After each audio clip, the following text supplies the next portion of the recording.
All right, y'all. So for this next project that we'll be working on, we'll be working with the sandwich shop, as you guys can see here. Let me go ahead and go to the details. So for this one, you guys were instructed to download these 5 images here: the bread slice, the lettuce, the tomato, the chicken, and then the plate.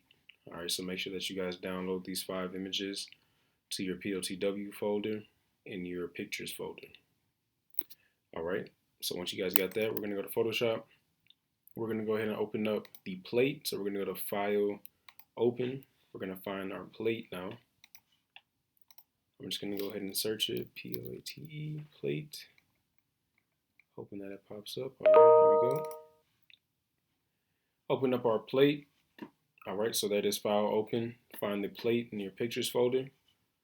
Once you guys have this, we're gonna go ahead and place our bread slice on our plate now. So we're gonna go to File, Place, and download or open up our plate or our piece of bread.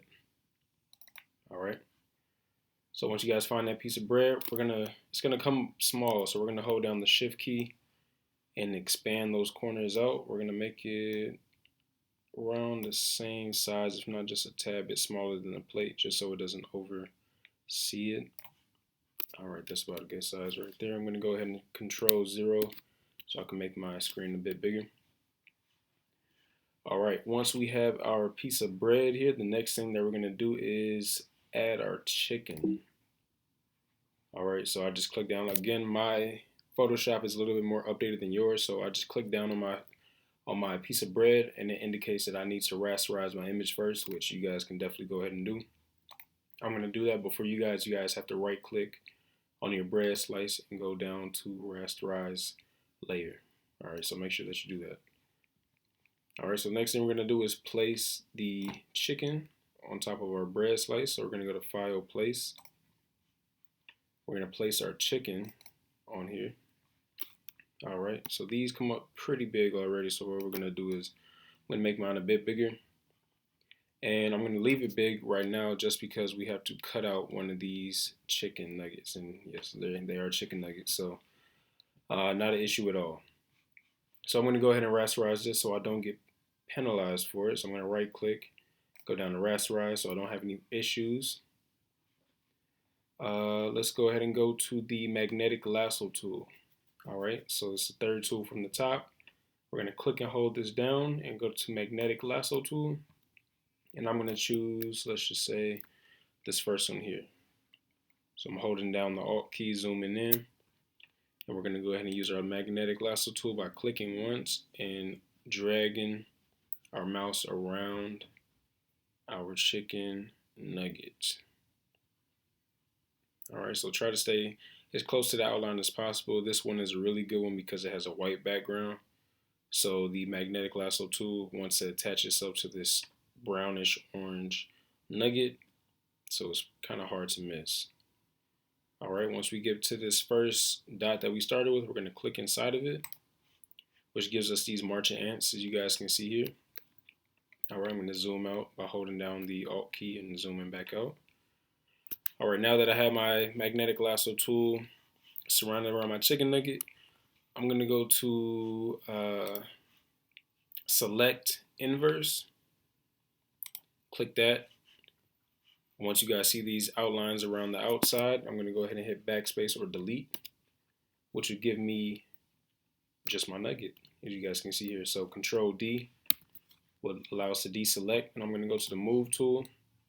As you can see, when I go to my Move tool, it gives me my bounding box around it to allow me to size mine back down. But if you guys can't do this just by the look of, your screen or whatnot, so I'm going to go ahead and make this a little bit wider. So I'm not going to hold down the Shift key just because I don't want it to keep the same size. I want to stretch it out a bit. Once I get mine to the size I need to, go ahead and hit Enter. But like I said, for you guys, if you guys don't get this box around yours, you can go ahead and go to Edit and Free Transform, which will give you these boxes around yours as well. All right. So I'm going to hit Enter on that just so I could place mine. All right, now we have our chicken and we have our bread slice. So almost done with our sandwich.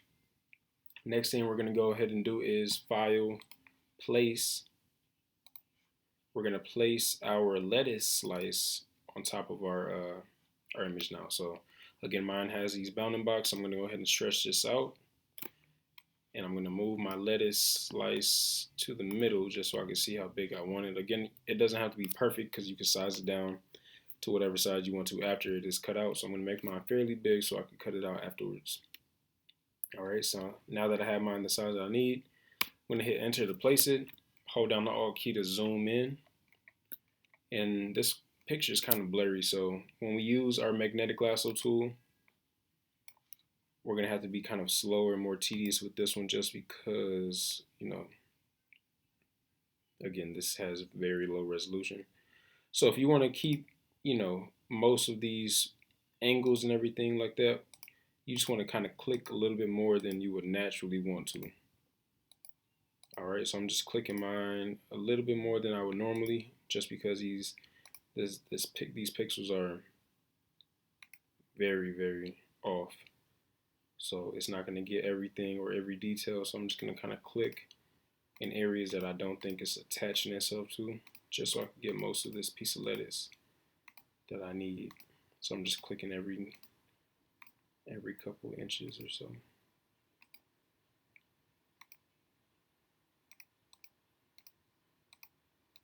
You can never have too many clicks.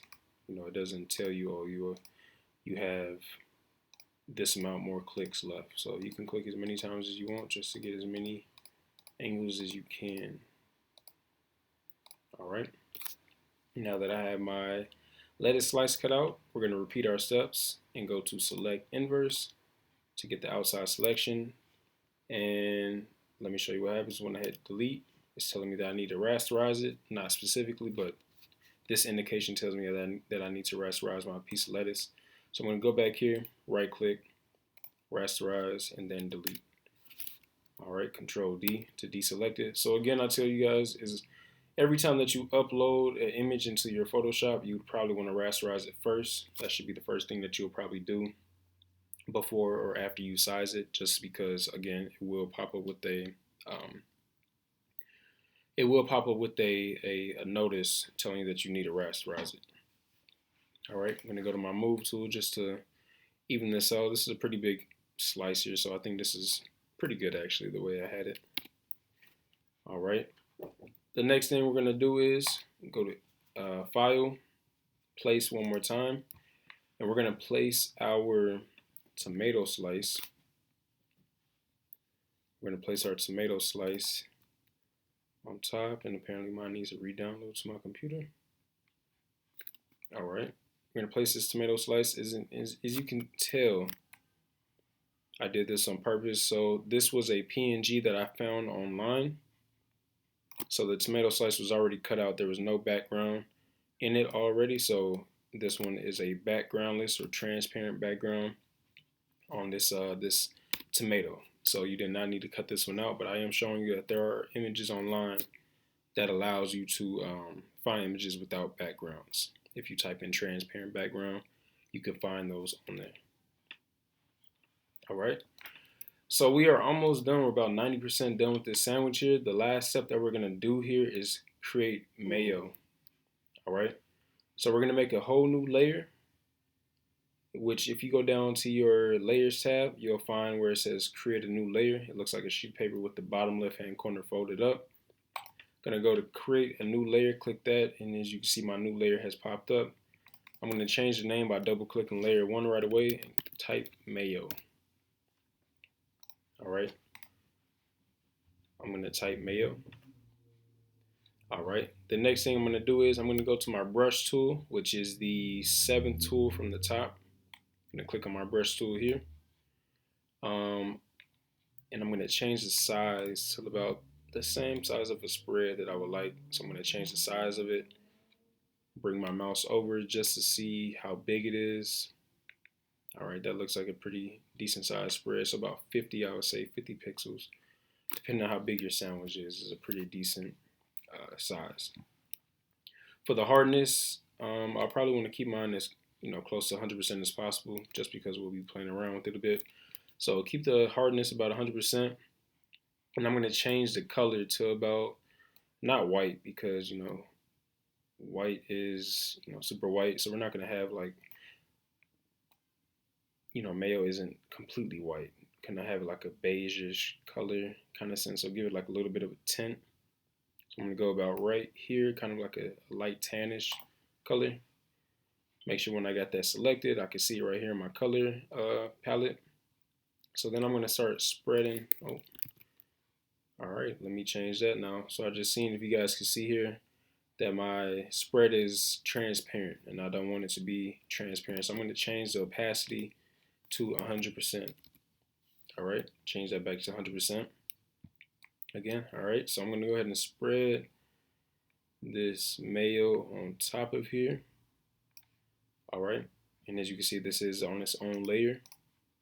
All right, and now this kind of looks, funny just because this is real flat and all the rest of our images are, actual images. So we're gonna try to make this a little bit more three-dimensional as possible. So we're gonna go ahead and right click on our layer mayo, go to the blending options, move this over a tad bit, and I like to use bevel and emboss, which gives my flat image more of a three-dimensional look. So again, hit bevel and emboss, and it gives you those angles that you guys can see here now. So I'll start playing around with these options here, the sizes that you guys can see here. So I don't want it too sharp. As you can see, I want to keep it kind of, make it look like it's kind of thick, but not, too thick and too unrealistic as far as mayo goes. I'm going to soften up those edges. And the direction of the shadows don't really matter too much, but I think having it up is a little bit better.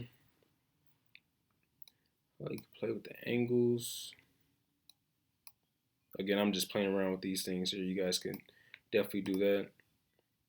Ooh, I like that. Gives them more of that color.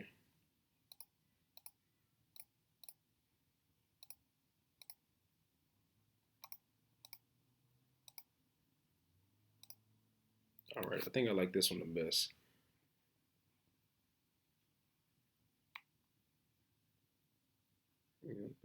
Just adding a little bit more shadows to it. All right, and as you can see where it went from to where it is now, you can see that that mayo looks a little bit more realistic. All right.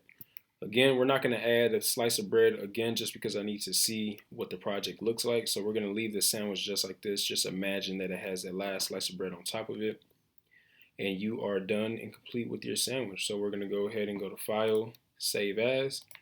Make sure that you save this as Sandwich Shop and submit this to your Sandwich Shop folder in your Google Classroom.